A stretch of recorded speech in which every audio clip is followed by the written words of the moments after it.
Assalamualaikum, salam sejahtera kepada pelajar-pelajar sekalian.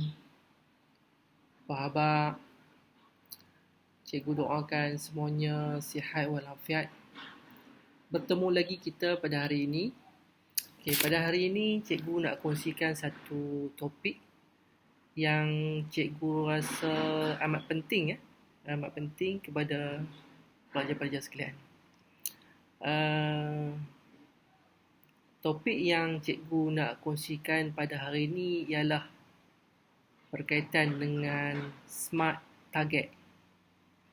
Apa itu SMART target? SMART target ini merupakan satu target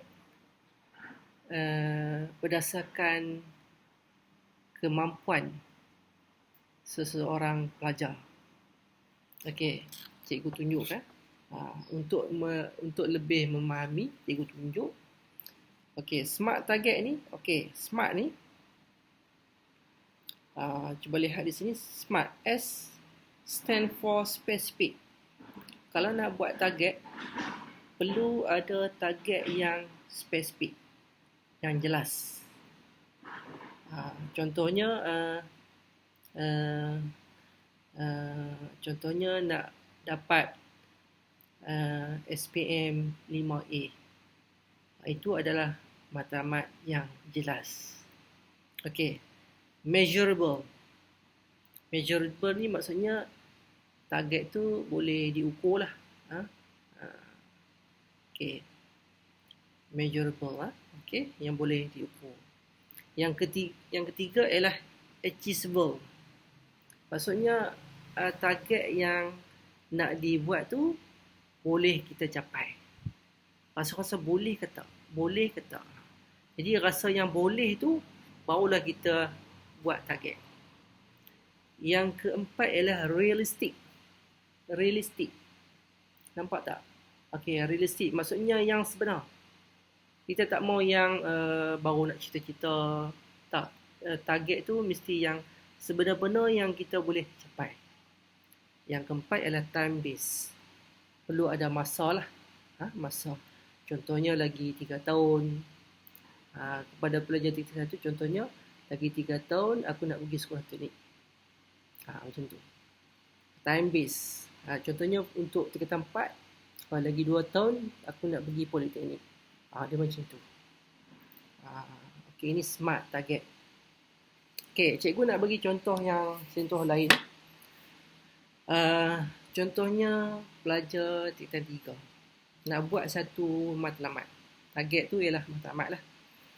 Contohnya kamu nak pergi ke sekolah menengah teknik. Jadi tahun ni tingkatan 3, apa dia punya target kamu? So target kamu kalau nak pergi sekolah menengah teknik, kamu perlu tahu apa dia punya syarat umum dan syarat khusus. Jadi kamu belajar sampai tahap syarat umum dan syarat khusus. Apa syarat nak masuk ke sekolah menengah teknik itu? Itu contoh. Kalau syarat dia nak contohnya bahasa Inggeris B, syarat dia cuba belajar sampai dapat B.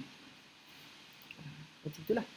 So bila ada SMART target, barulah kita belajar ikut kemampuan dan kebolehan kita.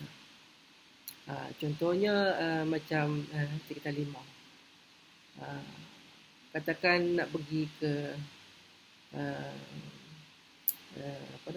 IPG. Lepas habis tingkatan 5 nak pergi IPG. Jadi IPG tu nak ambil bidang apa? Maksudnya contohnya bidang bahasa Melayu katakanlah. So tengok syarat di IPG tu. Apa syarat nak masuk IPG? So kamu belajar mengikut target tu. Mengikut syarat. Itu maksud cikgu. Jadi ini adalah contoh lah. Katakan pelajar tingkatan 2. Dia ni nak pergi belajar SBP ataupun nak masuk ke aliran sains. Di sekolah kita tidak ada aliran sains. Jadi buat target nak masuk aliran sains. Sampai tingkatan 3 boleh mohon tukar sekolah pergi ke sekolah yang ada aliran sains. Itu dah smart target maksud ibu. Jadi itu saja perkongsian cikgu pada hari ini. Kita jumpa lagi. Sekian. Terima kasih.